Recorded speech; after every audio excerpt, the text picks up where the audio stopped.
यं यं लोकं मनसा संविभाति विशुद्धसत्त्वः कामयते यांश्च कामान् तं तं लोकं जयते तांश्च कामान् तस्मात् आत्मज्ञं हि अर्चयेत् பூதிகாமக. பூதிகாமக உலக லௌகிக சுகத்தை நாடுபவன் ஆத்ம ஞானியை வழிபட வேண்டும். எதற்காக என்றால் அந்த ஞானியினுடைய சங்கல்பம், ஞானியினுடைய அனுகிரகத்தினால் இவனுக்கு இந்த விருப்பங்களெல்லாம் பூர்த்தியாகும் என்பது ஞானியினுடைய ஸ்துதி. அது ஞானத்திற்கு செல்கிறது. இனி பாஷ்யம். யக ஏவம் உக்த லக்ஷணம் சர்வாத்மானம் ஆத்மத்வேன பிரதிபன்னக தஸ்ய சர்வாத்மத்வாத் ஏவ சர்வ அவாப்தி லக்ஷண பலம் ஆக. யக ஏவம் உக்த லக்ஷணம், யாரொருவர் உக்த லக்ஷணம் இங்கு சொல்லப்பட்ட சர்வாத்மானம், ஆத்மத்வேன, சர்வாத்மானம் எல்லா ஜீவராசிகளிடம் இருக்கின்ற ஆத்மாவை ஆத்மத்வேன தன்னுடைய ஆத்மாவாக பிரதிபன்னக, பிரதிபன்னக என்றால் அறிந்துள்ளானோ, தஸ்ய அவனுக்கு சர்வாத்மத்வா தேவ, அவன் எப்படி அறிந்துள்ளான்? எல்லா ஜீவராசிகளினுடைய ஆத்மா தன்னுடைய ஆத்மா என்று அறிந்த காரணத்தினால், அவனே எல்லா ஜீவராசிகளாக இருப்பதனால் சர்வ அவாப்தி லக்ஷண பலம் ஆக, அவன் அனைத்தையும் அடைந்துள்ளான் என்ற பலம் சொல்லப்படுகின்றது. சோஷ்ணுதே சர்வான் காமான் சக பிரம்மணா விபஸ்சிதான்னு தைத்திரியத்தில் வந்திருக்கு, பிரம்மவல்லியில். இந்த ஞானத்தை அடைஞ்சவுடன் அவன் பிரம்ம ரூபமாக இருந்து எல்லா ஆசைகளையும் அடைகின்றான். காரணம் என்ன? எல்லாமாகவும் இருக்கின்றான். அந்த ஞானத்தில் அனைத்தையும் அவன் அடைந்ததாகின்றான். இப்போ அவன் இந்த உலகத்தில் பார்த்தா எதுவுமே தனக்கு அந்நியமாக பார்ப்பதில்லை, எல்லாமே தான் அடைந்ததாக பார்க்கின்றான். அப்படிப்பட்ட பலம் இங்கு சொல்லப்படுகின்றது. இனி மூலத்திற்கு வருகின்றார். எம் எம் லோகம் பித்ராதி லக்ஷணம் மனசா சம்விபாதி சங்கல்பயதி மஹ்யம் அந்யஸ்மை வா பவேத் இதி. எம் எம் லோகம் என்றால் எந்தெந்த லோகங்கள். உதாரணமாக சொல்கிறார், பித்ராதி லக்ஷணம், பித்ருலோகம், சொர்க்கலோகம், பிரம்மலோகம், இப்படிப்பட்ட லோகம் மனசா சம்விபாதி, மனதினால் சம்விபாதி என்றால் சங்கல்பயதி நினைக்கின்றானோ, மஹ்யம் அந்யஸ்மைவா தனக்கு தனக்கு வேண்டும் என்றோ அல்லது மற்றவர்களுக்கு கிடைக்கட்டும் என்றோ நினைக்கின்றானோ, அந்யஸ்மைவா பவேத் இதி. இப்போ யாராவது ஒரு பக்தர்கள் வருகிறார், அந்த ஞானி நினைக்கிறார், சரி இவனுக்கு இந்த லோகம் கிடைக்கட்டும், நல்ல கதி போகட்டும்னு நினைத்தால் அது நடக்கின்றது. தனக்கு அவர் நினைக்க மாட்டார். இங்கே சொல்கிறார், தனக்கோ மற்றவங்களுக்கோ நினைச்சா அது நடக்கும். ஞானி இந்த இடத்துல நினைப்பானாங்கிற விசாரம் கிடையாது, தான் நினைக்க மாட்டான். இந்த இடத்துல ஞானத்தினுடைய பலனை இவ்விதம் சொல்லப்படுகின்றது. பிறகு விஷுத்த சத்வக, அதற்கு அர்த்தம் சொல்கிறார், க்ஷீண கிளேஷக ஆத்மவித்து நிர்மல அந்த கரணக. விஷுத்த சத்வக என்றால் க்ஷீண கிளேஷக, பிறகு ஆத்மவித்து நிர்மல அந்த கரணக, மலமில்லாத அந்த கரணத்தை உடையவன். இந்த இடத்துல ஆத்மவித்துக்கு என்ன மலம் கிடையாதுன்னு சொன்னால் அஜ்ஞானம்ங்கிற மலம் இல்லை. அஜ்ஞானத்திலிருந்து வந்த சில மலங்களெல்லாம் போய் இப்போ அஜ்ஞானம்ங்கிற மலமும் கூட இல்லாத மனதை உடையவன். காமயதே யாம்ஸ்ச காமான் பிரார்த்தயதே போகான் தம் தம் லோகம் ஜெயதே பிராப்னோதி தாம்ஸ்ச காமான் சங்கல்பிதான் போகான். பிறகு யான் காமான் பிரார்த்தயதே, எந்தெந்த பொருள்களை ஆசைப்படுகின்றானோ, போகான் எந்தெந்த போகங்களை, தம் தம் லோகம் ஜெயதே அந்தந்த லோகங்களையும் அடைகின்றான், அந்தந்த பொருள்களையும் இவன் அடைகின்றான். தாம்ச காமான் சங்கல்பிதான் போகான், இவனால் சங்கல்பம் செய்யப்பட்ட போகங்களும் அடையப்படுகின்றது. ஆகவே என்ன செய்ய வேண்டுமாம்? தஸ்மாத் விதுஷக சத்திய சங்கல்பத்வாத் ஆத்மஜ்ஞம் ஆத்மஜானேன விஷுத்த அந்தக்கரணம் ஹி அர்ச்சயேத். ஆகவே விதுஷக ஞானிக்கு சத்திய சங்கல்பத்வாத் அவனுடைய சங்கல்பம் சத்தியமாகின்றது. சத்திய சங்கல்பகன்னு சொன்ன என்ன அர்த்தம்? அவன் என்னென்னலாம் நினைக்கிறானோ அது நடக்கின்றது. சத்திய சங்கல்பத்வாத் ஆத்ம ஞானேன விசுத்த அந்த கரணம். ஆத்ம ஞானத்தினால் தூய்மையான மனதை அடைந்தவனை என்ன செய்ய வேண்டும்? அர்ச்சயேத் பூஜை செய்ய வேண்டும். பூஜையேத் அர்ச்சயேத்துங்கிறதுக்கு அர்த்தம் சொல்றார். பூஜையேத் எப்படி பூஜை பண்ணணுமா? பாத பிரக்ஷாளன சுஸ்ரூஷா நமஸ்காராதிபிகி பூதி காமக விபூதிம் இச்சுகு. விபூதிம் இச்சுகுன்னா லௌகிக சுகத்தை விரும்புபவன் என்ன செய்ய வேண்டும்? என்ன எப்படியெல்லாம் பூஜை பண்ணணும்னு சொல்றார். பாத பிரக்ஷாளன. பாத பிரக்ஷாளனம்னா பாதத்தை காலையெல்லாம் சுத்தம் பண்ணுறது. பாத பூஜையெல்லாம் அந்த காலத்துலேருந்து இருந்திருக்கு, சங்கரர் பீரியட்லேருந்து. பாத பிரக்ஷாளன. பிறகு சுஸ்ரூஷா. சுஸ்ரூஷான சேவை, குருவுக்கு சேவை செய்தல். நமஸ்காராதி நமஸ்காரம் செய்தல் முதலியவைகள் மூலமாக அந்த ஞானியை வழிபட வேண்டும். யார்? விபூதிம் இச்சுகு. இனி அடுத்த மந்திரத்தில் முமுக்ஷுவும் கூட வழிபட வேண்டும். ஒரு விபூதியை சுகத்தை விரும்புபவனுக்கு சுகம் கிடைக்கும். முமுக்ஷு இந்த ஞானியை வழிபட்டா இந்த மாதிரி சேவை செய்தால் என்ன பிரயோஜனம்னு சொல்லப்படுகின்றது அடுத்த மந்திரத்தில். இந்த மந்திரத்துடன் இந்த கண்டம் முடிவடைகின்றது. இதில் முதல் 2 மந்திரத்தில் துவா சுபர்ணா என்ற பகுதியில் ஜீவபிரம் ஐக்கியம் சொல்லப்பட்டு, பிறகு சத்தியம் முதலிய சாதனைகள் வலியுறுத்தப்பட்டு, தூய்மையான மனம் பேசப்பட்டு ஞானஸ்துதியுடன் முடிந்தது. அடுத்த மந்திரமும் இதே ஞானஸ்துதி. இந்த ஞானியை புகழ்ந்து முமுக்ஷுக்களும் கூட இந்த ஞானியை வழிபட வேண்டும். அப்படி முமுக்ஷுக்கள் ஞானியை வழிபட்டால் என்ன பலன் என்று சொல்லப்படுகின்றது. முதல் மந்திரம் கடைசி கண்டம். சவேதைதத் பரமம் பிரம்மதாம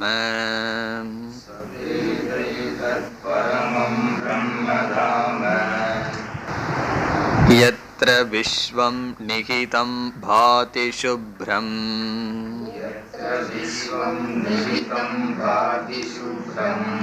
உபாசதே புருஷம் ஹே ஹ்யகாமாஹ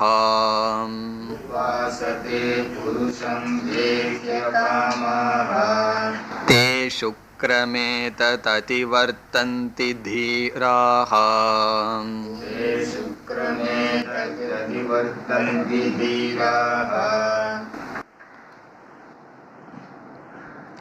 சக வேத ஏதத் பரமம் பிரம்ம. சக அந்த ஞானியானவன் வேத அறிகின்றார். ஏதத் இந்த பரமம் பிரம்ம மேலான பிரம்ம. பிறகு தாம. தாம என்றால் அனைத்திற்கும் அதிஷ்டானம், பிரம்மனுடைய லட்சணம். அவர் அந்த ஞானியானவன் வேத அறிகின்றார் இந்த மேலான பிரம்மத்தை, பிரம்ம தாம. பிறகு எத்திர விஸ்வம் நிகிதம், எந்த பிரம்மத்திடமிருந்து பிரம்மத்திடம் இந்த விஸ்வமானது வைக்கப்பட்டுள்ளதோ, ஏற்றி வைக்கப்பட்டுள்ளதோ. நிகிதம் சொன்னா அத்தியஸ்தம் அர்த்தம். எந்த பிரம்மனிடம் இந்த உலகமானது ஏற்றி வைக்கப்பட்டுள்ளதோ அந்த பிரம்மத்தை அவர் அறிவார்.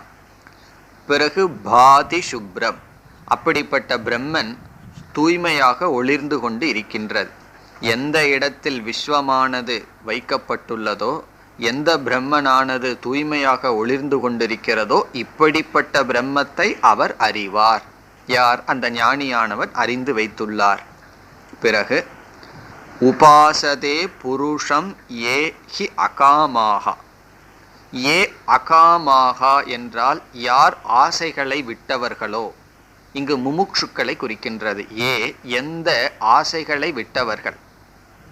சென்ற மந்திரத்தில் லௌகிக ஆசை இருப்பவர்கள் ஞானியை வழிபட்டால் அதனுடைய பலன் கிடைக்கும். இங்கு அகாமாகா என்றால் லௌகிக ஆசை இல்லாதவர்கள் முமுக்ஷுக்கள் எவருண்டோ புருஷம் உபாசதே. இந்த இடத்துல புருஷம்னா ஞானி. அந்த ஞானியை யார் வழிபடுகிறார்களோ, யார் ஆசையை விட்டவர்கள் முமுக்ஷுக்களாக இருப்பவர்கள் அந்த புருஷனை, இந்த ஞானியை வழிபடுகிறார்களோ, இப்போ ஈஸ்வரனை தான் உபாசனை பண்ணணும்னு சொல்லியிருக்கு. இந்த இடத்துல உபனிஷத்து என்ன சொல்லுது?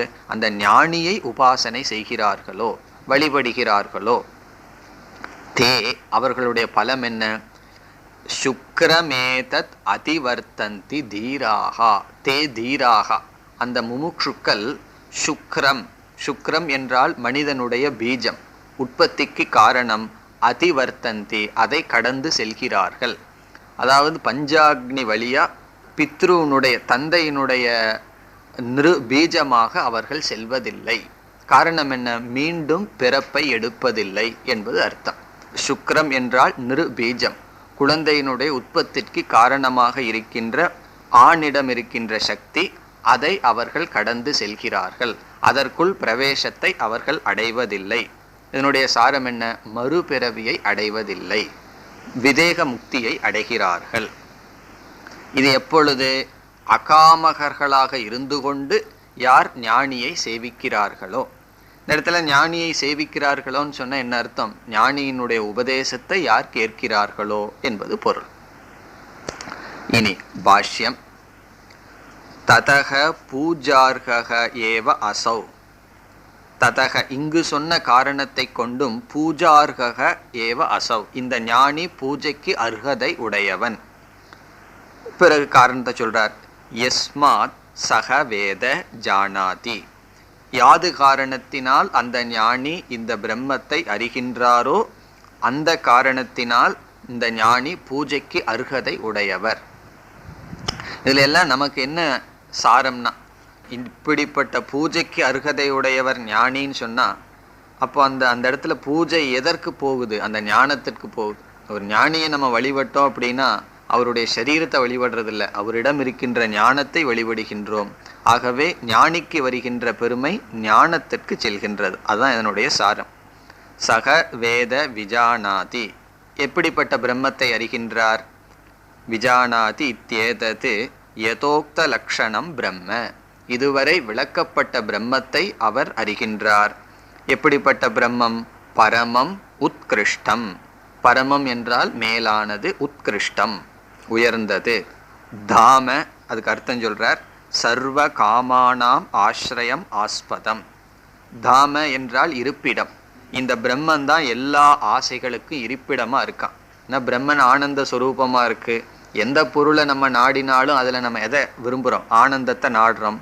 அப்படி நம்முடைய ஆசைகளுக்கெல்லாம் இருப்பிடமாக இருப்பது, ஆதாரமாக இருப்பது பிரம்ம. சர்வ காமானாம் ஆஸ்ரயம் ஆஸ்பதம். ஆஸ்பதம்னாலும் ஆஸ்ரயம்தான், ஆதாரமாக இருப்பது. இனி எத்திர, எத்திரன எந்த பிரம்மத்திடம்? விஸ்வம் நிகிதம். எத்திர யஸ்மின் பிரம்மணி தாம்னி, எந்த பிரம்மத்திடம், ஆதாரமாக இருக்கின்ற பிரம்மத்திடம், விஸ்வம் சமஸ்தம் ஜெகத் நிகிதம் அர்ப்பிதம். சமஸ்தம் ஜெகத், இந்த அகில பிரபஞ்சமும் ஏற்றி வைக்கப்பட்டுள்ளதோ. எது ச ஸ்வேன ஜோதிஷா பாதி சுப்ரம் சுத்தம். பிறகு மீண்டும் எந்த பிரம்மன் பாதி என்றால் ஸ்வேன ஜோதிஷா, ஸ்வயம் ஜோதியாக விளங்கிக் கொண்டிருக்கின்றதோ, சுப்ரம் என்பதனுடைய பொருள் சுத்தம், தூய்மையானது. இனி இரண்டாவது வரைக்கும் வர்றார். தம் அபி ஏவம் ஆத்மஜ்ஞம் புருஷம் ஏ ஹி அகாமாகா விபூதி திருஷ்ணா வர்ஜிதாக முமுக்ஷவக சந்தக உபாசதே. தம் அபி, இப்படிப்பட்ட ஞானியை, ஆத்மஜ்ஞம் புருஷம், இந்த இடத்துல புருஷங்கிறதுக்கு ஆத்ம ஞானிங்கிறதுக்காக சொல்றார். ஆத்மஜ்ஞம் புருஷம், ஆத்மாவை அறிந்த ஞானியை, ஏ அகாமாகா, யார் ஆசையை துறந்தார்களோ, சாதன சதுஷ்டய சம்பத்தியை உடையவர்கள் அர்த்தம். அந்த அதிகாரிகளாக இருந்து கொண்டு யார், விபூதி திருஷ்ணா வர்ஜிதாக, விபூதினா உலகத்தில் இருக்கிற போகங்கள், பொருள், புகழ், இவைகளையெல்லாம் துறந்தவர்கள், அப்படிப்பட்ட ஆசையை இல்லாதவர்கள். முமுக்ஷவக சந்தக, சும்மா போய் ஞானியை நமஸ்காரம் பண்ண பத்தாது, முமுக்ஷுக்களாக செல்ல வேண்டும். அப்படி ஞானத்தை தெரிஞ்சுக்கணும்னு சென்று உபாசதே, உபாசதேன்னா வழிபடுகிறார்களோ. வழிபடுதல்னு என்ன? முமுக்ஷு ஞானியை வழிபடுதல்னு சொன்னால் அவர் காதை கொடுக்கறதுன்னு அர்த்தம். ஞானிக்கு அவருடைய உபதேசத்தை கேட்டல், அப்படி செய்கிறாரோ. அது எப்படி உபாசிக்க வேண்டும் சொல்றார். பரம் இவ சேவந்தே, பரம்னா பரபிரம்மத்தை போல் யார் வழிபடுகிறார்களோ. இது ஸ்ரத்தையை குறிக்குது. அவருடைய வாக்கியத்துல ஸ்ரத்தை இல்லை அப்படின்னு சொன்னா நமக்கு ஞானம் வராது. அதே வார்த்தையை சொல்லலாம். நம்ம ஒரே வார்த்தையை ஸ்ரத்தையோட கேட்டோம்னா அந்த வார்த்தை நமக்கு பிரயோஜனப்படும். இப்போ அதே வார்த்தையை ஸ்ரத்தை இல்லாம ஒருத்தர்கிட்ட கேட்டோம் அப்படின்னா பிரயோஜனப்படாது. இப்போ ஒரு இடத்துல நமக்கு ஸ்ரத்தை இருக்கு, ஒரு உபதேசத்தை ஒரு அட்வைஸை நமக்கு பண்றார், அது அப்படியே நமக்கு பிரயோஜனப்படும். இனி ஒருவரிடம் ஸ்ரத்தை கிடையாது, அவர் அதே உபதேசத்தை பண்றார் அல்லது அதை விட கொஞ்சம் பெட்டராகவே பண்றாருன்னு வச்சுக்கோமே, அது நமக்கு பிரயோஜனமே படாது. நம்ம அவர் சீரியஸாக எடுத்துக்க மாட்டோம். ஒருத்தருடைய வார்த்தையை எவ்வளவு சீரியஸாக எடுத்துக்கிறதுங்கிறது எவ்வளவு தூரம் அவரிடத்தில் நமக்கு ஸ்ரத்தை இருக்குங்கிறத வச்சிருக்கு. அதனால பரம் இவ சேவந்தே, பரபிரம்மத்தை போல் ஸ்ரத்தையுடன் யார் அணுகுகிறார்களோ அவர்களுடைய பலம். தே அப்படிப்பட்ட முமுட்சுக்கள் சுக்ரம் நிருபீஜம் மனிதனுடைய சக்தி, உற்பத்தி செய்கின்ற சக்தி. எது ஏதத் பிரசித்தம் ஷரீர உபாதான காரணம், இந்த ஸ்தூல சரீரத்திற்கு உபாதான காரணமாக இருக்கின்ற நிருபீஜத்தை அதிவர்த்தந்தி அதிகச்சந்தி, அவர்கள் கடந்து செல்கிறார்கள். அவர்களுக்கு ஜீவன் முக்திக்கு பிறகு விதேக முக்தி வருகிறது என்பது பொருள். யார் தீராகா தீமந்தக, ஞானிகள். இப்போ அந்த சிஷ்யன் ஞானி ஆயாச்சு, அதனாலதான் தீமந்தகன்னு சொல்லிட்டார், ஞானத்தை அடைந்த சிஷ்யன். அதுக்கு வேறொரு உபநிஷத்திலிருந்து சொல்றார், ந புனர் யோனிம் பிரசர்பந்தி, மீண்டும் வேற ஒரு யோனிக்குள் வேற ஒரு ஷரீரத்திற்குள் செல்வது கிடையாது. வேறெங்கு உபனிஷத் சொல்கிறது, ந புனக குவச்சித் ரதிம் கரோதி இதி ஸ்ருதேகே, வேறு ஒரு ஷரீரத்திற்குள் இந்த ஜீவன் செல்வதில்லை. அதக தம் பூஜையேத் இத்யபிப்ராயக, ஆகவே அந்த ஞானியை வழிபட வேண்டும் என்பது உபனிஷத்தினுடைய அபிப்பிராயம். இப்போ இந்த ரெண்டு மந்திரங்களில், சென்ற மந்திரத்திலும் இந்த மந்திரத்திலும் ஞானியினுடைய ஸ்துதி, அது ஞானத்தினுடைய ஸ்துதி. இந்த லௌகிகத்தில் ஏதாவது அடையணும்னாலும் கூட ஞானியை பூஜை பண்ணணும், பிறகு மோட்சம் வேணும்னாலும் கூட ஞானியை வழிபட வேண்டும். இனி அடுத்த மந்திரம், காமான்யஹ் காமயதே மன்யமானஹ,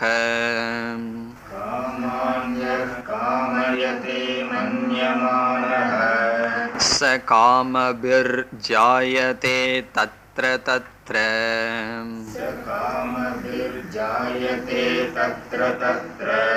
பர்யாப்த காமஸ்ய கிருதாத்மனஸ்து,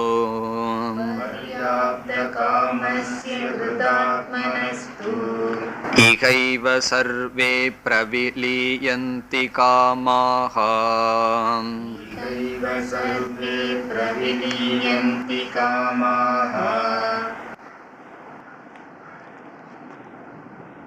இந்த மந்திரத்தின் சாரம் சங்கரரை அழகா அறிமுகப்படுத்துவார். காம தியாக பிரதானம் சாதனம் என்று உபனிஷத் கூற விரும்புகின்றது. மனதில் இருக்கின்ற ஆசைகளை தியாகம் செய்ய வேண்டும், அதுதான் இந்த மந்திரத்தின் சாரம். இதற்கு பிறகு வருகின்ற சில மந்திரங்களில் சாதனைகள் வருகின்றது. அதில் முதல் சாதனை என்ன? முமுட்சுக்கு மனதில் இருக்கின்ற ஆசைகளை தியாகம் செய்தல். அதை எப்படி உபனிஷத் சொல்லுது என்றால், யாரெல்லாம் ஆசைப்படுகிறார்களோ, எந்தெந்த பொருளை ஆசைப்பட்டு அந்த ஆசையுடன் இறந்து விடுகிறார்களோ அவர்கள் அடுத்த ஜென்மத்தில் அந்த சூழ்நிலையில் பிறக்கிறார்கள் உபனிஷத் சொல்கின்றது முதல் வரியில். இப்போ ஒருவன் ஒரு பொருள்ல ரொம்ப ஆசைப்பட்டு அதை நிறைவேறாம இறந்துட்டான்னு சொன்னா, அந்த ஏக்கத்தினுடைய காரணமாக அடுத்த பிறவியில் அவன் அந்த இடத்தில் அந்த பொருளுடன் சேர்ந்து பிறக்கின்றான் என்று முதல் வரியில் சொல்கிறது. பிறகு இரண்டாவது வரியில் என்ன சொல்கின்றது? ஆசையே இல்லாம போனா என்ன பண்ணுவான்னா அவன் பிரம்மஸ்வரூபமாக இருக்கின்றான், பிறப்பதில்லை. அது இரண்டாவது வரியில். முதல் வரியில ஆசையுடன் இறக்கின்ற அஞ்ஞானி, இரண்டாவது வரியில ஞானியினுடைய மனம், அதனுடைய பலன் சொல்லப்படுகின்றது. காமான்ய காமயதே மன்யமானக. காமான் என்ற முதல் சொல்லுக்கு பொருள் விஷயங்கள் என்று பொருள். காமான் நம்மால் ஆசைப்படுகின்ற பொருள்கள். எந்தெந்த பொருள்களெல்லாம் நம்மால் இச்சை செய்யப்படுகிறதோ அந்த பொருளுக்கு காமான். யக காமயதே, யக எந்த ஒரு அஞ்ஞானியானவன் வெளியில் இருக்கின்ற பொருள்களை ஆசைப்படுகின்றானோ, பிறகு மன்யமானக அதை நினைத்து கொண்டே இறந்து விடுகிறானோன்னு இந்த இடத்துல சேர்த்திக்கணும். எந்த பொருளை வெளியிருக்கின்ற ஆசைப்படுகின்ற பொருள்களை ஆசைப்பட்டு அந்த எண்ணத்தில் இருந்து கொண்டே அதை அனுபவிக்க முடியாம இறந்து விட்டால் அவனுடைய நிலை என்னவா? சக காமபிகி ஜாயதே தத்ர தத்ர. அவன் சக அப்படி இறந்தவன் தத்ர தத்ர அந்தந்த இடத்தில் காமபிகி என்றால் அந்தந்த பொருள்களுடன் பிறக்கின்றான். இப்ப எந்தெந்த பொருள்களை அனுபவிக்க வேண்டும் என்று ஆசைப்பட்டு அதை அனுபவிக்க முடியாமல், இல்லை அந்த பொருள் இருந்தும் கூட அதை அவனுக்கு ஒரு திருப்தி இல்லாம அனுபவிச்சும் திருப்தி இல்லாம இருந்தா அவன் என்ன செய்வானா? அடுத்த பிறவியில் தத்திர தத்திர ஜாயத்தை அந்தந்த இடத்துல பிறக்கிறான். எப்படி? காமபிகி அந்தந்த பொருள்களுடன் பிறக்கின்றான். சங்கராச்சாரியார் அழகா இனியொன்னு சொல்ல போறார். இப்ப நமக்கு முன்னாடி ஒரு பொருள் இருக்கு, எத்தனையோ பொருள்கள் நம்மை சுத்தி இருக்கு. நம்ம அத்தனை பொருள்களையும் அனுபவிக்கிறது இல்லை. பிறகு எந்த பொருள்ல நமக்கு ஆசை இருக்கோ அந்த பொருளை தான் அனுபவிக்கிறோம். அப்படி இந்த உலகத்துல பிறந்துட்டோம்னா எத்தனையோ பொருள்கள் இருக்கு. நம்ம சிந்திச்சு பார்த்தோம்னா அத்தனை பொருள்களையும் நம்ம என்ஜாய் பண்ணிட்டு இருக்கிறது இல்லை. நமக்கு எந்த பொருள் ஆசை இருக்கோ அந்த பொருளை தான் என்ஜாய் பண்றோம். சங்கரர் என்ன சொல்றார்? அந்த ஜீவன் அடுத்த ஜென்மத்தில் அந்த பொருள்களுடன் அந்த பொருள்கள் மீது இருக்கின்ற அதே ஆசையுடன் பிறக்கின்றான் என்று சொல்ல போறார். அந்த பொருளோட மட்டும் அவன் பிறக்கல, மீண்டும் பகவான் அந்த ஆசையை நாசப்படுத்திட மாட்டார். ஏன்னா அந்த ஆசை அவனுக்கு ஒண்ணு இருக்கே. அதனால அந்தந்த ஆசையுடன் அந்தந்த பொருள்களுடன் அவன் பிறக்கின்றான். இது சம்சாரத்தினுடைய தர்சனம். இனி இரண்டாவது வரியில் பர்யாப்த காமஸ்ய. பர்யாப்த காமஸ்யன யாருடைய ஆசையெல்லாம் நிறைவு பெற்று விட்டதோ, பர்யாப்தம்னா போதும்னு சொல்றோம் இல்லவா, பர்யாப்தம்னா போதும். பர்யாப்த காமஸ்யன யாருடைய ஆசைகள் எல்லாம் பூர்த்தியாகி விட்டதோ, பிறகு அவன் யாருன்னா கிருதாத்மனக செய்ய வேண்டியதை செய்து முடித்தவன். இது ஞானியினுடைய லட்சணம். எல்லா ஆசைகளையும் பூர்த்தி செய்து செய்ய வேண்டியதை செய்து முடித்தவனுக்கு இகைவ சர்வே. இந்த வார்த்தை தான் ஜீவன் முக்தியை குறிக்கின்றது. இக இங்கு இருக்கும் பொழுதே சர்வே காமாக எல்லா ஆசைகளும் பிரவிலீயந்தே ஒடுங்கி விடுகின்றது, நாசத்தை அடைகின்றது. பிரவிலீயந்தேனா லீனத்தை அடைகின்றது. யாருக்கு? செய்ய வேண்டியதை செய்து முடிச்சவனுக்கு. அதெல்லாம் சொல்ல போறார். செய்ய வேண்டியதுன்னு என்ன செஞ்சு முடிச்சான்னு சொல்ல போறார் சங்கரர். பர்யாப்த காமஸ்யன்னு சொன்னா எல்லா ஆசைகளையும் நிவர்த்தி செய்தவனுக்கு, எல்லா ஆசைகளையும் பூர்த்தி செய்தவனுக்கு. இதனுடைய பொருள் என்ன? எல்லா ஆசையும் எப்படி பூர்த்தி செய்துட்டான்? மனசிலிருந்து விளக்கியவனுக்கு. கிருதாத்மனக இகைவ சர்வே இங்கு இருக்கும் பொழுதே எல்லா காமங்களும் பிரவிலீயந்தே ஒடுங்குகின்றது. இனி பாஷ்யம். முமுக்ஷோகோ காம தியாக ஏவ பிரதானம் சாதனம் இத்யேதத் தர்ஷயதி. முமுக்ஷுக்கு காம தியாகம்தான் பிரதானம் சாதனம். பிரதானம்னா முக்கியமான சாதனம். இது ஏதத் இந்த கருத்தை உபனிஷத் காட்டுகிறது. தர்ஷயதி. முமுக்ஷுக்கு காமத்தை தியாகம் செய்தல்தான் முக்கியமான சாதனம் என்பதை இந்த மந்திரத்தில் காட்டப்படுகிறது. காரணம் என்ன? ஆசை இருந்த காட்டித்தான் அடுத்த பிறவியில் அவன் பிறக்கிறாங்க ஆசையுடன். ஆசை இல்லாதவன் மோட்சத்தை அடைகின்றான் என்று சொல்வதன் மூலம் ஆசையை தியாகம் செய்ய வேண்டும். இனி ஒவ்வொரு வரிக்கா வர்றார், சொல்லுக்கு வர்றார். காமான்ய திருஷ்டா திருஷ்ட விஷய விஷயான் காமான் மன்யமானக தத்குணான் சிந்தையானக பிரார்த்தயதே சக தைஹி காமபிகி. அது வரைக்கும் பார்ப்போம். காமான், காமான் யக, காமான்கிறதுக்கு அர்த்தம் சொல்றார். திருஷ்ட அதிருஷ்ட இஷ்ட விஷயான். திருஷ்டம்னா நம்மால் பார்க்கப்பட்ட, அதிருஷ்டம் சொன்னா நம்மால் கேட்கப்பட்டன்னு அர்த்தம். சில பொருள்களை பார்த்துருக்கவே மாட்டோம், அதை பற்றி கேட்டே ஆசையை வளர்த்தி வச்சுருப்போம். அமெரிக்காவுக்கு போகாமையே அதை பற்றி 4 பேர் சொல்ல சொல்ல கேட்டு கேட்டு என்ன ஆயிருக்கும்னா போகணும் போகணுங்கிற ஒரு ஆசை வந்திருக்கும். அப்படி திருஷ்ட அதிருஷ்ட.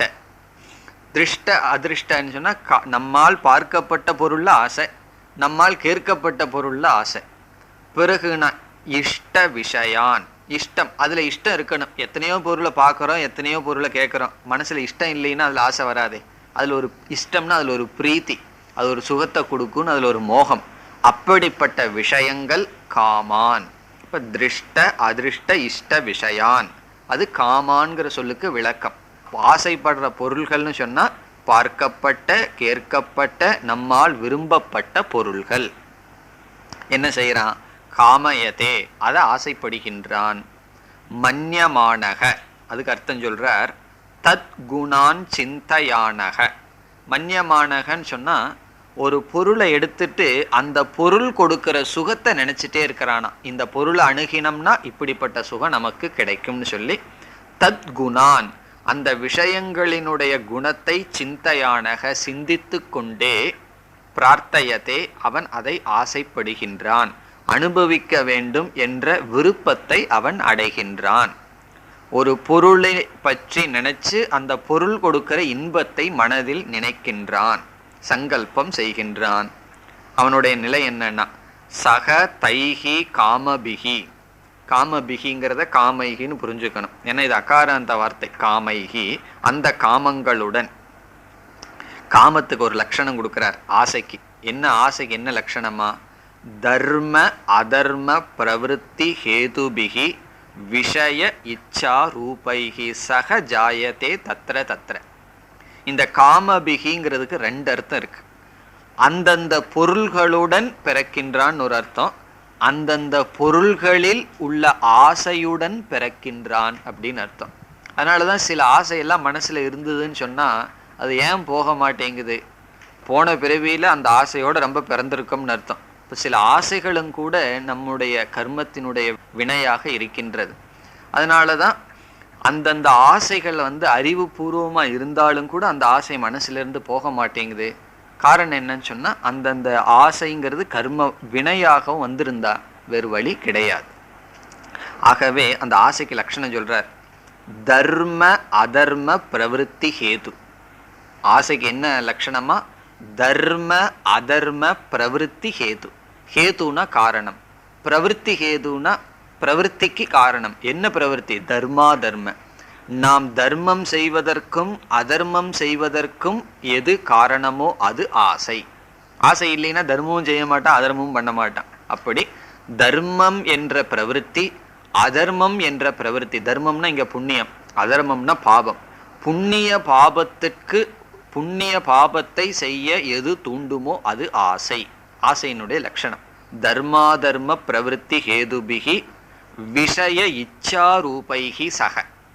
அந்த விஷயத்தில் ஆசை இருக்கின்ற ரூபமாக ஜாயத்தே தத்ர தத்ர. இப்போ பகவான் நம்மை சுற்றி எத்தனையோ பொருள்கள் கொடுத்துருக்கார். அத்தனை பொருள்லையும் நமக்கு ஆசை வர்றதில்லையே, ஏதோ சில பொருளில் தான் ஆசை வருது. காரணம் என்னன்னா அந்த பொருளையும் கொடுத்து அந்த பொருள்ல இருக்கிற இச்சையையும் பகவானே நமக்கு கொடுக்கிறார் அடுத்த பிறவியில. காரணம் என்னன்னா போன பிறவியில அதுக்கு ஆசைப்பட்டான், ஏதோ ஒரு காரணத்தினால நான் அடைய முடியவில்லை. ஜாயதே தத்ர தத்ர. தத்ர தத்ரனா அந்தந்த இடத்தில் அந்தந்த பொருள்களிடத்தில் ஆசையுடன் பிறக்கின்றான். ரெண்டு அர்த்தம். முதல் அர்த்தம் பொருளுடன் பிறக்கின்றான், இரண்டாவது அர்த்தம் பொருளில் உள்ள இச்சையுடன் அவன் பிறக்கின்றான். எத்திர எத்திர விஷய பிராப்தி நிமித்தம் காமாக கர்மசு புருஷம் நியோஜயந்தி தத்ர தத்ர தேஷு தேஷு விஷயேஷு தைஹி ஏவ காமைஹி விசிஷ்டக ஜாயதே. இதனுடைய சாரத்தை சொல்றார். முதல் வரியை விளக்கிட்டு அதே கருத்தை தான் அவருடைய வார்த்தையில் எழுதுறார். எத்திர எத்திரனா எந்த எந்த விஷய பிராப்தி நிமித்தம் காமாக. ஒரு விஷயம் இருக்கு, பொருள் இருக்கு, அந்த பொருளை அடையணும்னு சொன்னா நிமித்தம் முதல்ல என்னன்னா ஆசைதான். ஆசைதான் அந்த ஒரு பொருளை அடையிறதுக்கு நிமித்தம். அதற்கு அடுத்தது தான் நம்முடைய முயற்சி, பணம், இதெல்லாம். முதல்ல ஆசை இருக்கணும். ஆசை இருந்தீங்கன்னா என்னதான் அந்த பொருள் நம்ம பக்கத்துல இருந்தாலும் அதை நம்ம அடையவே மாட்டோம். இப்போ ஒரு பொருளை நம்ம பக்கத்துக்கு கொண்டு வர்றதுக்கு என்ன முதல் நிமித்தம்னா, நல்லா நம்மள என்ன நினைச்சிட்டு இருப்போம்? பணம், பொருள் நல்லா நினைச்சிட்டு இருப்போம். சங்கரர் சொல்றார் நம்ம மனசில் இருக்கிற ஆசை தான். இப்போ ஒரு பொருள் நம்ம பக்கத்துல வந்தாவே அந்த பொருள் மீது நம்ம ஆசைப்பட்டுட்டோம் அப்படின்னு அர்த்தம். அப்படி விஷய பிராப்தி நிமித்தம் எந்தெந்த ஆசைகள் இருக்கின்றதோ பிறகு அந்த ஆசை என்ன பண்ணுமா? கர்மசு புருஷம் நியோஜயந்தி, செயலில் புருஷனை தூண்டுகிறது. செயலில் புருஷனை தூண்டுகின்ற அந்தந்த ஆசை எந்தெந்த ஆசை இருக்கின்றதோ தத்திர தத்திர தேஷு தேஷு விஷயேஷு, அந்தந்த இடத்தில் அந்தந்த விஷயத்தில் அந்தந்த ஆசைகளுடன் கூடியவனாக பிறக்கின்றான். தைஹி ஏவ காமைஹி விசிஷ்டக, அந்த ஆசையுடன் விசிஷ்டனாக உடையவனாக ஜாயதே பிறக்கின்றான். இதெல்லாம் தான் பகவான் 8வது அத்தியாயத்தில் சொன்னார். இவன் மரண காலத்தில் எதை நினச்சிட்டு இறக்குறானோ அவன் அடுத்த பிறவியில் அதவாக பிறப்பான், அந்த இடத்துல பிறப்பான்னு சொல்றதெல்லாம் இந்த உபனிஷத்தில் இங்கு சொன்ன கருத்தினுடைய அடிப்படையில். அந்த ஜடபரதனுடைய புராண கதை இதுதானே, அவன் அதை நினச்சிட்டே செத்தான், பிறகு மானாகவே பிறந்தான். அதெல்லாம் இந்த உபனிஷத்தினுடைய பிரமாணத்தின் அடிப்படையில் வந்த கருத்துக்கள். இனி 2வது வரியில சொல்றார், யஹ து பரமார்த்த தத்துவ விஞ்ஞானாத் பர்யாப்த காமக. யஹ தூங்கிறது வைலக்ஷண்யம். முன்ன பர்யாப்த காமகனா பூர்த்தி செய்தவன் அர்த்தம். இப்போ சில பேர்த்துக்கு இப்போ ஒரு பதார்த்தத்தையே சாப்பிட்றோம், அந்த நேரத்தில் என்ன தோணும்? சாப்பிட்டு முடிச்சதுக்கப்புறம் இனி போதும்னு தோணும். அது ஏன்னு சொன்னால் இந்திரியங்கள் அந்த நேரத்துக்கு சலிப்பு அடைஞ்சிருக்கு, டயர்ட் ஆகிடுது. அதே ஒரு 6 ஹவர்ஸுக்கு அப்புறம் என்ன ஆகும்னா மீண்டும் அது எவ்வளவா இருந்தாலும் சாப்பிட ஆரம்பிச்சிருவோம். அப்போது ஒரு பொருளை போதும்னு சொல்கிறதுக்கு 2 காரணம். ஒன்று, இந்திரியங்கள் டயர்ட் ஆகிடுது, இந்திரியங்கள் அதை அனுபவிக்கிறதுக்கு தயாராக இல்லை. அப்படி ஆசையவன் பூர்த்தி செய்யலையாம். பரமார்த்த தத்துவ விஞ்ஞானாத், ஆத்ம ஞானத்தில் இவன் பர்யாப்த காமக. பர்யாப்த காமனா ஆசையை விட்டவன். அல்லது இந்த சீச்சி இந்த பழம் புளிக்கும் அப்படின்லாம் சொல்லுவோமே, அப்படியெல்லாம் ஆசையை விடாமல் ஞானத்தினால் ஆசையை விட்டவன். ஆத்ம காமத்வேன பரி சமந்ததக ஆப்தாக காமாக எஸ்ய தஸ்ய பர்யாப்த காமஸ்ய. ஆத்ம காமத்வேனன்னு சொன்னால் ஆத்மாவை அறிந்து கொள்ள வேண்டும் என்ற ஆசையினால் மற்ற எல்லா காமத்தையும் விட்டவன். ஆப்தகங்கிற சொல்லுக்கு அடைந்தவன் ஒரு அர்த்தம் இருக்கு. இந்த இடத்துல விபரீத லட்சணா. விபரீத லட்சணான்னு சொன்னால் அடைந்தவன்கிறனுடைய அர்த்தம் விட்டவன் அர்த்தம். பர்யாப்த காமகங்கிறதுக்கு லிட்டரலாக என்ன அர்த்தம்? எல்லா ஆசைகளையும் அடைந்தவன். இது விபரீத லட்சணையில் சொல்கிறது. விபரீத லட்சணைன்னா ஒருத்தனை பார்த்து நீ பிருகஸ்பதின்னு சொன்னால் அது என்ன? அது விபரீத லட்சணைன்னு அர்த்தம். அவனை முட்டாள்னு சொல்ல விரும்புகிறோம். நீ பெரிய அறிவாளின்னு சொன்ன அது என்ன மனசில் நினச்சிட்டு சொல்கிறோம்? நீ ஒரு முட்டாளுங்கிற அர்த்தத்தில் ஒருத்தனை பார்த்து அறிவாளின்னு சொன்னால் அந்த யூசேஜுக்கு விபரீத லட்சணம்னு அர்த்தம். அப்படி உபனிஷத் இங்கே விபரீத லட்சணத்தில் சொல்லுது. ஆப்த காமகன எல்லா காமத்தையும் அடைந்தவன் சொல்லுது. அதனுடைய அர்த்தம் நிவிருத்த காமகன் அர்த்தம். எல்லா ஆசைகளையும் விட்டவன் அர்த்தம். எல்லா ஆசையையும் விட்டவன உபனிஷத் எல்லா ஆசையையும் அடைந்தவன் அப்படின்னு சொல்லுது. அப்படி ஆப்த காமக இஸ் ஈக்குவல் டு நிவிருத்த காமக, எல்லா ஆசைகளையும் விட்டவன். பரிசமந்ததக ஆப்தாக காமாக எஸ்ய தஸ்ய பர்யாப்த காமஸ்ய. இந்த சொல் முடிச்சார். இனி அடுத்த சொல் கிருதாத்மனக. கிருதாத்மனகனா கிருத்தக ஆத்மா ஏனசக, ஆத்மாவை செஞ்சவன் அப்படின்னு அர்த்தம். அதான் லிட்டரலாக அர்த்தம். கிருத்தகனா செய்யப்பட்டது, டன். ஆத்மானா ஆத்மாவை இவன் செஞ்சிட்டானா. இதுக்கு அர்த்தம் சொல்றார், இவன் ஆத்மாவை என்ன பண்ணிட்டான்? இந்த ஞானி ஆத்மாவை என்னதான் பண்ணான்? அதுக்கு பதில் சொல்றார், கிருதாத்மனக அவித்யா லக்ஷணாத் அபரரூபாத் அபனீய ஸ்வேன பரேன ரூபேன கிருதக ஆத்மா வித்யா எஸ்ய தஸ்ய கிருதாத்மனக. இதுவும் ரொம்ப அழகான லட்சணம். ஆத்மாவை என்ன பண்ணிட்டான் இவன்? எப்படி மாத்திருக்கான்? எதன் மூலமா? எப்படிப்பட்ட ஆத்மாவை என்னவா இவன் செஞ்சிட்டானா? அவித்யா லக்ஷணாத் அபரரூபாத்.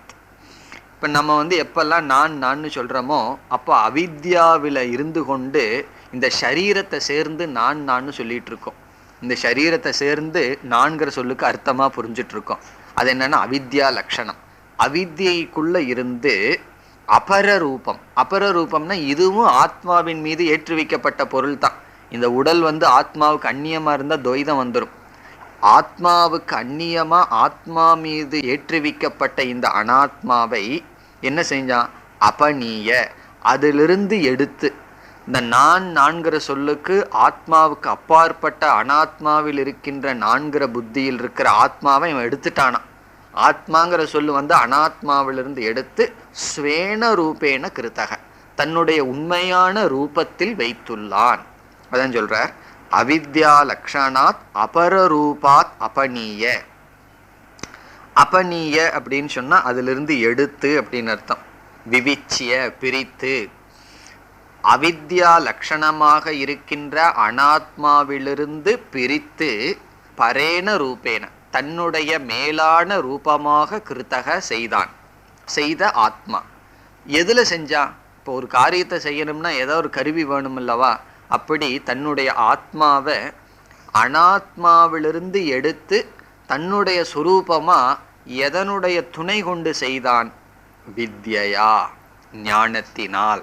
ஞானத்துல இதெல்லாம் செஞ்சானா. ஞானத்தினால் இவ்விதம் யார் செய்தானோ அவன் கிருதாத்மானக. கிருதாத்மனக அது 6வது பக்தி. கிருதாத்மனக யஸ்ய தஸ்ய கிருதாத்மனக, அப்படிப்பட்ட ஆத்மாவை செய்தவனுக்கு. அவித்யா ரூபமான அனாத்மாவிலிருந்து தன்னை பிரித்து தன்னுடைய சொரூபமாக ஞானத்தினால் செய்தவன். அதுதான் இதனுடைய அர்த்தம். அவனுக்கு என்ன ஆகுதா? இகைவ, அதுக்கு அர்த்தம் சொல்றார், திஷ்டதி ஏவ ஷரீரே. இகைவனா ஷரீரம் இருந்து கொண்டு இருக்கும் பொழுதே, ஷரீரமானது உயிரோடு இருக்கும் பொழுதே, சர்வே தர்மா தர்ம பிரவருத்தி ஹேதவக. இங்க காமகங்கிறதுக்கு அர்த்தம் சொல்றார், எல்லா தர்ம அதர்ம பிரவருத்தி ஹேது. இப்போ எப்பெல்லாம் காமகங்கிறது வருதோ அப்போ என்ன அர்த்தம் ஞாபகம் வச்சுக்கணும்? தர்மத்திற்கும் அதர்மத்திற்கும் காரணமாக இருக்கின்ற காமமானது பிரவிலீயந்தி. அதுக்கு அர்த்தம் சொல்றார், விலயம் உபயாந்தி, விலயத்தை அடைகின்றது. இனியும் தெளிவா சொல்லணும்னு சொல்றார், நஷ்யந்தி இத்தியர்த்தக. நஷ்யந்தினா நாசத்தை அடைகின்றது. காமாகா தஜ்ஜன்ய ஹேது விநாசாத் ந ஜாயந்தே இத்தியபிப்பிராயக. இனி சாரத்தை சொல்றார், இந்த காமம் ஏன் நாசத்தை அடையுதுன்னு சொன்னா, இந்த ஞானி என்ன பண்ணிட்டான்? அஜ்ஞானத்தை தான் நிவர்த்தி பண்ணிட்டான். இந்த அஜ்ஞானத்தை நிவர்த்தி பண்ண காரணத்தினால அஜ்ஞானத்திலிருந்து உருவான காமமானது சென்று விட்டதுன்னு சொல்றார். காமாகா தஜ்ஜன்ய ஹேது விநாசாத், காமங்கள் தன்னுடைய உற்பத்திக்கு காரணமாக இருப்பது நாசமான காரணத்தினால். இப்ப காமத்தினுடைய உற்பத்திக்கு காரணமாக இருப்பது அஜ்ஞானம். அவ்விதம் காமங்கள் தன்னுடைய ஜென்மத்திற்கு காரணமாக இருப்பதினுடைய நாசத்தினால், அது என்ன? அஜ்ஞானம். அதனுடைய நாசத்தினால் ந ஜாயந்தே, அது பிறப்பதில்லை என்பது அபிப்பிராயம். அப்போ ஞானி ஞானத்தினால காமத்தை நீக்கியுள்ளான். அஜ்ஞானி அஜ்ஞானத்தினால் காமத்தை நீக்காமல் அந்தந்த காமத்தினுடைய வசப்பட்டு பிறவியை எடுத்து சம்சாரியாக இருக்கின்றான். அதுதான் இதனுடைய சாரம். அடுத்த மந்திரம், நாயமாத்மா பிரவச்சனேன லப்யஹ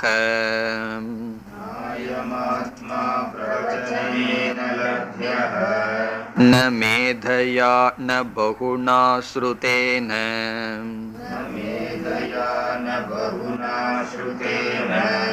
யமே வைஷ வ்ருணுதே தேன லப்யஹ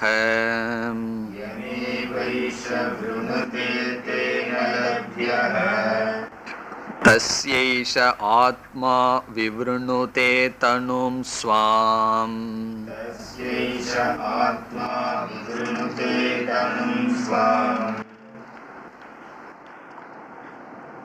இங்கு முமுக்ஷுத்துவம் என்ற சாதனை உயர்வாக பேசப்படுகின்றது. இந்த மந்திரத்தினுடைய சாரம் முமுக்ஷுத்துவம். ஒவ்வொரு இடத்திலையும் உபனிஷத் ஒவ்வொரு சாதனைகளை புகழ்ந்து புகழ்ந்து பேசும். அப்படி இந்த மந்திரத்தினுடைய சாரம் ஆத்ம வரணம். வரணம்னா சூஸ் பண்றது. ஸ்வயம் வரம்னெல்லாம் சொல்லுவோமே, வரம்னா சூஸ் பண்றது. அப்படி முமுட்சுத்துவத்துக்கு இங்கு ஆத்ம வரணம், ஆத்மாவை லட்சியமாக தேர்ந்தெடுத்தல். முமுட்சுத்துவம் இல்லாம என்ன சாதனை செய்தாலும் மோட்சத்தை அடைய முடியாது. அதுதான் இதனுடைய சாரம். இப்போ உபனிஷத் ஒரு விதமான முறையை கையாளும். என்ன முறை என்றால், ஒரு சாதனையை புகழ்ந்து சொல்ல வேண்டும் என்றால் அதை எப்படி புகழ்ந்து சொல்றது? என்னைக்குமே ஒருத்தனை புகழணும்னு சொன்னா இனி ஒருத்தனை மட்டம் தட்டி தான் ஆகணும். இனி ஒருத்தனை மோசமா பேசினா தான் இனி ஒருத்தனை புகழவே முடியும், இல்லைன்னா புகழவே முடியாது. ஒரு அட்வர்டைஸ்மெண்ட்லேயே ஒரு சோப்பு நல்லா இருக்குன்னு காட்டணும்னா என்ன செய்வார்கள்? ஃபஸ்ட்டு வேற ஏதாவது சோப்பை காமிச்சு இதனால் எப்படி அழுக்கு போகலைங்கிறத காமிச்சு எங்களுடைய சோப்பு தான் நல்லா அழுக்கு போகுதுன்னு காமிக்கிறாங்க இல்லையா? அதே மெத்தடு தான், ஆர்டினரி சைக்காலஜி தான் உபனிஷத்தும் கையாளுது. ஒரு சாதனத்தை புகழும் போது அந்த உபனிஷத்து என்ன சொல்லுது? இந்த சாதனை இல்லாமல் மற்ற சாதனைகளை செஞ்சால் பிரயோஜனம் இல்லைன்னு சொல்லுது. மற்ற முக்கியமான சாதனைகளையே சொல்லுது.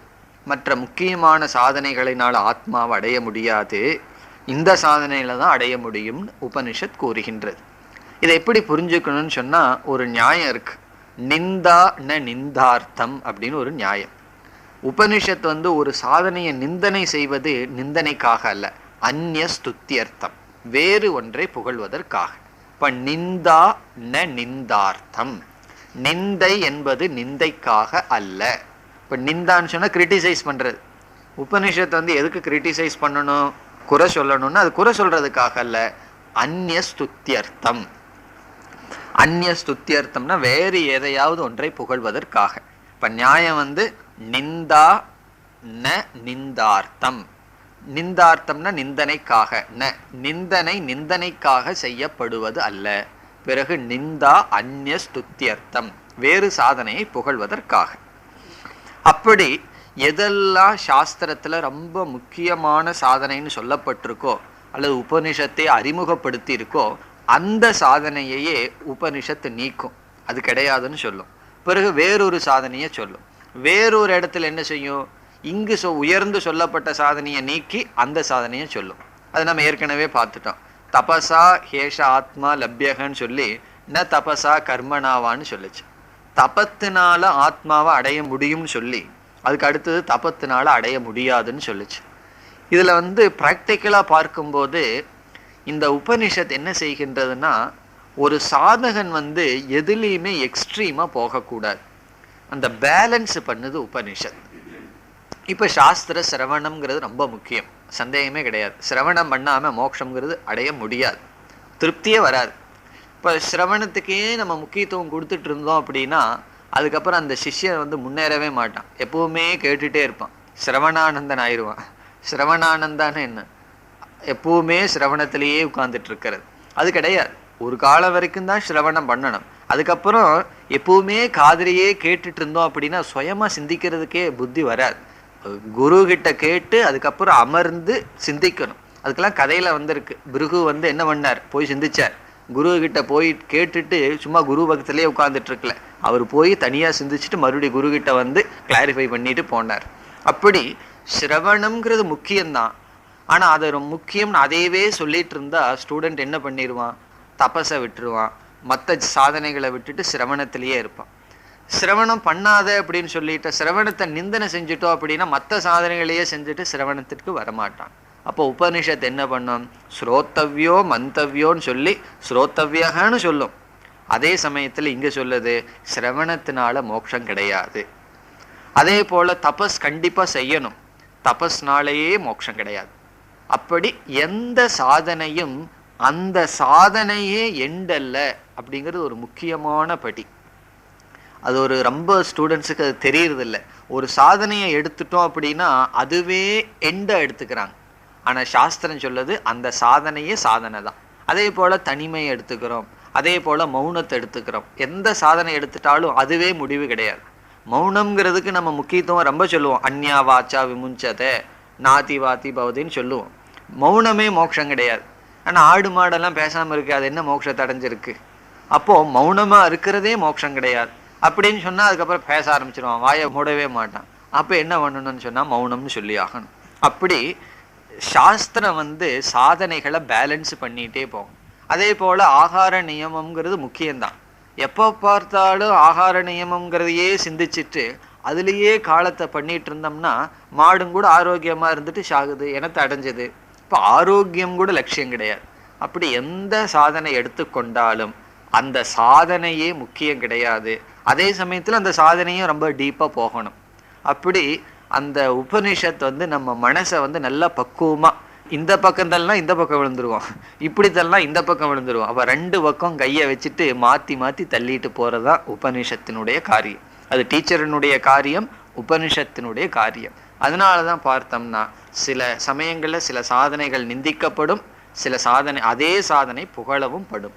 இப்போ இங்கே உபனிஷத் என்ன சொல்லுது, முக்கியமான சாதனைகளை எல்லாம் எடுத்துட்டு அதனால ஆத்மாவை அடைய முடியாது, முமுட்சுத்துவத்தினால தான் அடைய முடியும் சொல்கின்றது. பிறகு மற்ற இடத்துல என்ன சொல்லும், சிரவணேன ஏவ, சிரவணத்தினாலதான் அடைய முடியும் சொல்லும். குரு இல்லாதவன் ஞானத்தை அடைய முடியாதுன்னு சொல்லும். அப்படியும் சொல்லும், இப்படியும் சொல்லும். முரண்படுவதற்காக சொல்லல, நம்ம எந்த எக்ஸ்ட்ரீமுக்கும் போகக்கூடாதுங்கிறதுக்காக உபனிஷத் இவ்விதம் கூறுகின்றது. இனி பார்ப்போம். நாயமாத்மா பிரவச்சனேன லப்யக. நாயமாத்மா, இந்த ஆத்மாவானது, இந்த இடத்துல ஆத்மானா ஆத்ம ஞானம்னு புரிஞ்சுக்கணும். ஆத்ம ஞானமானது பிரவச்சனத்தினால் ந லப்யக அடைய முடியாது. இந்த இடத்துல பிரவச்சனம்ங்கிற சொல்லுக்கு அர்த்தம் வேத அத்தியனம், உபனிஷத் பாராயணம்னு அர்த்தம். வேதத்தை படிக்கிறதுனாலையோ அத்தியனம் செய்வதனாலேயோ ஆத்மாவை அடைய முடியாது. பொதுவாக பிரவச்சனம்ங்கிறதுக்கு என்ன அர்த்தம், பிரசித்த அர்த்தம், போய் லெக்சர் கொடுக்கறது பிரவச்சனம்னு ஒரு அர்த்தம் இருக்கு. ஆனால் இந்த இடத்துல பிரவச்சனம்ங்கிறதுக்கு அந்த அர்த்தம் கிடையாது. பிரவச்சனம்னு சொன்னால் மீண்டும் மீண்டும் குருவினுடைய வார்த்தையை கேட்டு அதை மீண்டும் திருப்பி சொல்றது. வேதத்தை அத்தியனம் பண்றதுனாலையோ அல்லது சாண்டிங் பண்றதுனாலையோ இந்த ஆத்மாவை அறிய முடியாது. பிறகு வேதத்தை அத்தியனம் பண்றதுனால அடைய முடியாது. ந மேதையா, வேதத்தினுடைய சப்தத்தை சொல்றதுனாலையோ வேதத்தினுடைய அர்த்தத்தையோ அல்லது வேதத்தையோ மனசுல ஞாபகம் வச்சுக்கிறதுனாலையோ அடைய முடியாது. மேதையான்னு சொன்னா பைஹார்ட், உபனிஷத்தை மனப்பாடம் பண்றதுனால இந்த ஆத்மாவை அடைய முடியாது. இடத்துல வேதம்னா குறிப்பா வேதாந்தம். சில பேர் எல்லா உபநிஷத்தையும் மனப்பாடம் பண்ணிட்டு வார்த்திகம் எல்லாம் மனப்பாடம் பண்ண ஆரம்பிச்சிடுவார். ஏன்னா எல்லாம் முடிஞ்சாச்சு இருக்கிறதெல்லாம். சுரேஸ்வராச்சாரியார் வார்த்தையை 10,000 கணக்கில் இருக்கு. அது ஒரு விதமான அடிக்ஷன். அதனாலையும் முடியாது. அப்படின்னா நான் இனிமேல் ஒரு மந்திரத்தையும் மனப்பாடம் பண்ண மாட்டேன்னு அர்த்தம் கிடையாது. அதுக்கு முடிவு பண்றதுக்கு உபநிஷத் சொல்லல, மனப்பாடம் பண்றதுனாலே மட்டும் அடைய முடியாது. அதனால அதை நம்ம பெருமையா சொல்லிட்டு இருக்க கூடாது, இதெல்லாம் நான் மனப்பாடம் பண்ணி வச்சுட்டு இருக்கேன்னு சொல்லி. அது சில பேர் அது சொல்றதுக்கே மனப்பாடம் பண்ணுவார்கள். எனக்கெல்லாம் மனப்பாடமா தெரியும்னு சொல்றதுக்கு தான் மனப்பாடம் பண்ணுவார்களே தவிர அது அந்த அந்த ஞானத்துக்காக செய்ய மாட்டார்கள். அப்போ மேதையா, மேதையினாலையும் கூட முடியாது. சில பேர்த்துக்கு மேதா சக்தி இருக்கலாம், சில பேர்த்துக்கு குறைவா இருக்கலாம். அதனால கிடையாது. இதெல்லாம் ஸ்டூடெண்ட்ஸுக்கு ஒரு நல்ல இது சௌகரியம். ஏன்னா ரொம்ப பேர்த்துக்கு அது ஒரு பெரிய கில்ட்டி ஃபீலிங். ரொம்ப பேர்த்துக்கு வயசானதுக்கு அப்புறம் தானே இந்த வேதாந்தத்துல எல்லாம் ஆசை வருது. அதனால அவங்களால உபநிஷத் மந்திரத்தை மனப்பாடம் பண்ண முடியல. சம்டைம் குரு அதுக்கு இதுக்கும் கோட் பண்ணிட்டாருன்னு வச்சு அவங்களுக்கெல்லாம் ஒரே கஷ்டமா போயிடும். அவருக்கு இவ்வளவு பூரா ஞாபகம் வச்சிருக்கு, எனக்கு ஒண்ணுமே ஞாபகம் இல்லைன்னா சொல்ல வேண்டியதுதான். இந்த மேதையினால நீங்களோ நானோ மோட்சத்தை அடைய முடியாது. பிறகு ந பகுனா ஸ்ருதேன, பகுனானா மீண்டும் மீண்டும், ஸ்ருதேனா கேட்பதினால், இந்த கிளாஸ் மீண்டும் மீண்டும் கேட்பதினால், அதாவது ஆத்ம தத்துவத்தை மீண்டும் மீண்டும் சிரவணம் செய்வதினால் இந்த ஆத்மாவை அடைய முடியாது. இப்போ இந்த ஆத்மா பிரவச்சனத்தினாலையும் அத்தியனத்தினாலையும் பிறகு மேதா சக்தியினாலையும் ஞாபக சக்தியினாலையும் பிறகு மீண்டும் மீண்டும் கேட்பதனாலும் ஆத்மாவை அடைய முடியாது. இனி இரண்டாவது வரைக்கும் வரணும். இரண்டாவது வரியில உபனிஷத் ஒரு விதமா சொல்லுது, சங்கராச்சாரியார் வேறு விதமா எடுத்துக்கிறார். நம்ம ரெண்டு அர்த்தத்தை பார்க்கிறோம், ரெண்டு இன்டர்பிரிட்டேஷன் இருக்கு. உபனிஷத்தினுடைய கிராமர் படி என்ன அர்த்தம், சங்கராச்சாரியார் என்ன எடுத்துக்கிறாருன்னு அது பாஷ்யம் பார்க்கும்போது பார்க்கலாம். உபனிஷத் சொல்றபடி இலக்கணப்படி எப்படி அர்த்தம் வருதுன்னு சொன்னா, இப்படியெல்லாம் இதனாலையெல்லாம் ஆத்மாவை அடைய முடியாதுன்னு சொன்ன உபனிஷத் என்ன சொல்லுது? எந்த சாதகனை ஆத்மா தேர்ந்தெடுக்கிறதோ அவனால் அறியப்படுகிறதுன்னு சொல்லுது உபனிஷத். ஆத்மாவே தேர்ந்தெடுக்குதான். சரி, இவனுக்கு நம்மளுடைய சொரூபத்தை காட்டலாம். ஆத்மான ஈஸ்வரன். இப்ப யார் ஈஸ்வரன் யாரை தேர்ந்தெடுக்கிறாரோ அவனால் தான் அந்த ஈஸ்வரனை அறிய முடியும். அப்படி உபனிஷத்தினுடைய வாக்கியப்படி இருக்கு. ஆனா சங்கரர் எப்படி எடுத்துக்கிறார்? ஆப்போசிட்டா எடுத்துக்கிறார். யார் ஈஸ்வரனை தேர்ந்தெடுக்கிறாரோ அவரால் தான் ஈஸ்வரனை அறிய முடியும்னு சங்கரர் எடுத்துக்கிறார். ஆனா விசாரம் பண்ணி பார்த்தா ரெண்டும் ஒரே அர்த்தம் தான். எப்படின்னு பார்ப்போம். உபனிஷத் என்ன சொல்லுது? ஆத்மா, இந்த இடத்துல ஈஸ்வரன் ஆத்மா ஒண்ணு, எல்லாம் ஆத்மாங்கிற சப்தத்துலதான் இருக்கு. ஆத்மா யாரை தேர்ந்தெடுக்கிறதோ அவரால் தான் ஆத்மாவை அறிய முடியும். சங்கரர் எப்படி எடுத்துக்கிறார்? ஆத்மாவை யார் தேர்ந்தெடுக்கிறானோ அவனால் தான் ஆத்மாவை அறிய முடியும். உபனிஷத்தினுடைய அப்படியே நேரடியா பார்த்தோம்னா என்ன சொல்லுது? ஆத்மா யாரை தேர்ந்தெடுக்குதோ அவன் தான் இந்த ஞானத்தை அடையிறான். அப்படின்னா என்னன்னா, நம்மளை எல்லாம் பார்த்து ஆத்மா தேர்ந்தெடுக்குதான். சரி, இவனை நம்ம தேர்ந்தெடுப்போம் நம்ம என்னுடைய சொரூபத்தை விளக்குறதுக்குன்னு சொல்லி. இதை எப்படி புரிஞ்சுக்கணும்னா, இப்போ 2 நண்பர்கள் இருந்தா நான் ஒரு முக்கியமான நண்பனா யாரை தேர்ந்தெடுக்கிறேன்றனோ அவன் தான் என்னையும் தேர்ந்தெடுப்பான். இப்போ ஆத்மா யாரை தேர்ந்தெடுக்கும்? ஆத்மா தன்னுடைய சொரூபத்தை விளக்கலான்னு யாரை தேர்ந்தெடுக்கும்னா, எந்த சாதகன் ஆத்மாவை தேர்ந்தெடுத்திருக்கிறானோ அவனை தான் ஆத்மாவும் தேர்ந்தெடுக்கும். கீதையில பகவான் சொல்லுவார், நான் வேணும்னு யார் வழிபடுகிறானோ அவனிடத்தில் நான் செல்கிறேன்னு பகவான் சொல்லுவார். அப்படி 2 பேரும் மியூச்சுவல் தான். உபனிஷத் என்ன சொல்லுது? ஆத்மா யாரை தேர்ந்தெடுக்கிறதோ அவனால் ஆத்மா அடையப்படுகிறது. இப்படி சொல்லிட்டோம்னா முமுட்சுத்துவத்துக்கு இடம் இல்லாம போயிடும். இங்க தெய்வ அனுகிரகத்துக்கு தான் இடம் இருக்கும். ஈஸ்வரனுடைய அனுகிரகம் அது யாருக்கு இருக்கோ அவனால் அடைய முடியும்னு ஆயிரும். அது அப்படியே மாத்தி சொல்லணும்னு சொன்னா, இப்ப ஈஸ்வரன் யாருக்கு அனுகிரகம் பண்ணுவார்? யார் ஈஸ்வரனை தேர்ந்தெடுக்கிறார்களோ அவர்களைத்தான் ஈஸ்வரன் தேர்ந்தெடுப்பார். அப்ப சங்கரர் அப்படி எடுத்துக்கிறார். இப்ப இது 2 ஒண்ணுதான். ஆத்மா யாரை தேர்ந்தெடுக்கிறதோ அவர்களினால் இந்த ஆத்மா அடையப்படுகிறது. அப்படி சொல்லிட்டு என்ன சொல்லணும்? யார் ஆத்மாவை தேர்ந்தெடுக்கிறார்களோ அவர்களைத்தான் ஆத்மா தேர்ந்தெடுக்கும். அப்ப நமக்கு என்ன கிடைக்குது? முமுட்சுத்துவம் கிடைக்கின்றது. இப்ப முதல் வரிய உபனிஷத் சொல்றபடி பார்த்தோம்னா முமுட்சுத்துவம்ங்கிற சாதனை வராது, ஈஸ்வர அனுகிரகம்ங்கிற சாதனை வரும். ஆத்மா யாரை தேர்ந்தெடுக்கிறதோங்கிற சாதனை வரும். சங்கரர் சொல்றபடி எடுத்துட்டோம்னா முமுட்சுத்துவம்ங்கிற சாதனை. எந்த சாதகன் ஆத்மாவை தேர்ந்தெடுக்கிறானோ அவனால் ஆத்மா அடையப்படுகிறது. இந்த 2ஐயும் நம்ம சேர்ந்து புரிஞ்சுக்கிறோம். யார் ஆத்மாவை தேர்ந்தெடுப்பார்களோ அவர்களை ஆத்மா தேர்ந்தெடுக்கும். அல்லது ஆத்மா யாரை தேர்ந்தெடுக்கும் என்றால் யார் ஆத்மாவை தேர்ந்தெடுக்கிறார்களோ. அதில் பகவான் கீதையில ரொம்ப தெளிவா சொல்றார், என்னை நாடுபவன் நான் அவனை அடைகின்றேன், என்னை விரும்புபவர்களுக்கு நான் அவனிடம் என்னை காட்டுகின்றேன்னு சொல்றார். நான் பூதங்களை விரும்புவேன், பூதங்களை நோக்கி போறான். தேவர்களை வழிபடுவன், தேவர்களை போறான். என்னை வழிபடுபவர்கள் என்னிடம் வருகிறார்கள் சொல்றார். அப்போ பகவானிடம் யார் வருகிறார்னு சொன்னா, யார் பகவானை வழிபடுகிறாரோ அவர்களைத்தான் பகவான் தேர்ந்தெடுப்பார். அவ்விதத்தில் ஆத்மா யாரை தேர்ந்தெடுக்கிறதோ அவர்களால் ஆத்மா அறியப்படும் என்ற உபனிஷத் வாக்கியத்துக்கும், யார் ஆத்மாவை தேர்ந்தெடுக்கிறார்களோ அவர்களினால் ஆத்மா அறியப்படும் என்ற சங்கரருடைய விளக்கத்துக்கும் ஒரே பொருள் தான்.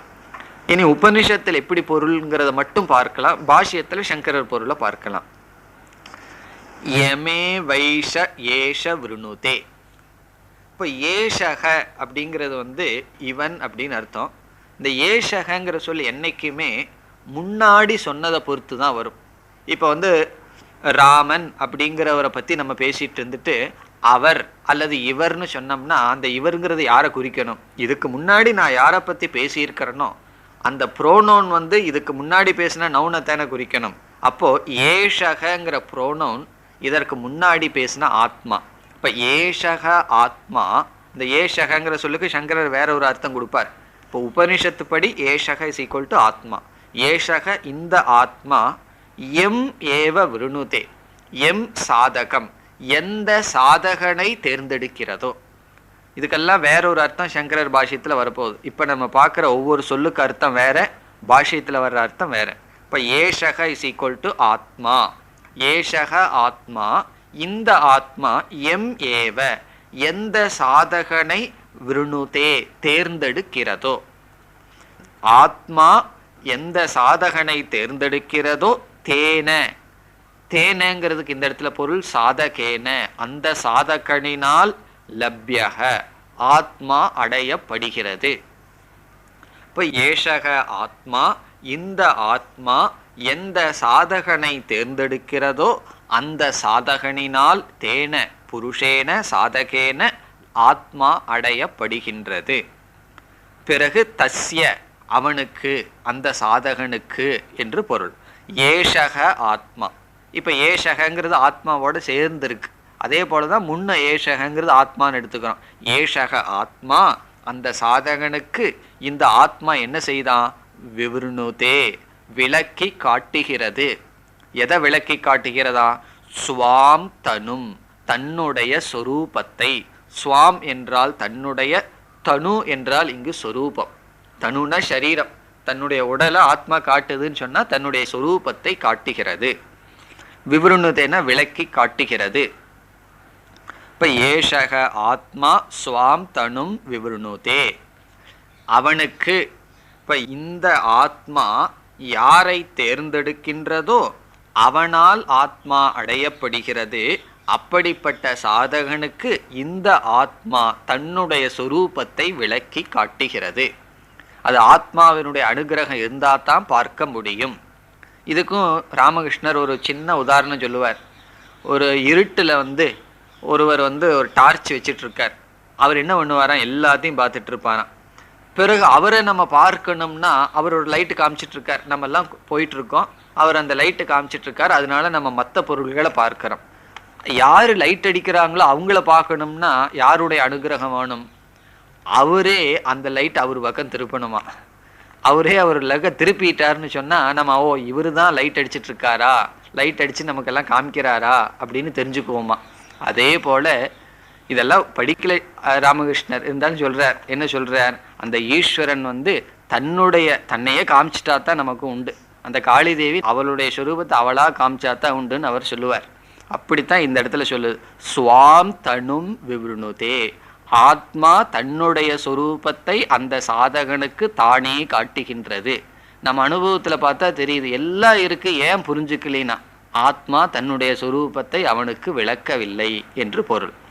இப்ப எப்போ ஆத்மா தன்னுடைய சொரூபத்தை ஒருத்தனுக்கு காட்டும்னா, உபனிஷத்தினுடைய வாக்கியப்படி யார அந்த ஆத்மா தேர்ந்தெடுத்திருக்கோ அவனை நம்ம எப்படி புரிஞ்சுக்கிறோம்? ஆத்மா யாரை தேர்ந்தெடுக்கும்? யார் ஆத்மாவை தேர்ந்தெடுத்திருக்கிறார்களோ அவர்களை ஆத்மா தேர்ந்தெடுத்திருக்கும். அப்படிப்பட்டவன் ஆத்மாவை அறிகின்றான். இதனுடைய சாரம் என்னன்னா, எக்ஸ்க்ளூசிவ் பர்சூட். எல்லாத்தையும் துறந்துட்டு அதுதான் என்று யார் ஆத்மாவை நாடுகிறார்களோ அவர்களால் ஆத்மா அடையப்படும். அதுதான் இதனுடைய சாரம். இனி பாஷ்யத்தை அடுத்த வகுப்பில் பார்ப்போம். ஓம் பூர்ணமத பூர்ணமிதம் பூர்ணாத் பூர்ணமுதச்யதே பூர்ணஸ்ய பூர்ணமாதாய பூர்ணமேவாவசிஷ்யதே. ஓம் சாந்தி சாந்தி சாந்தி.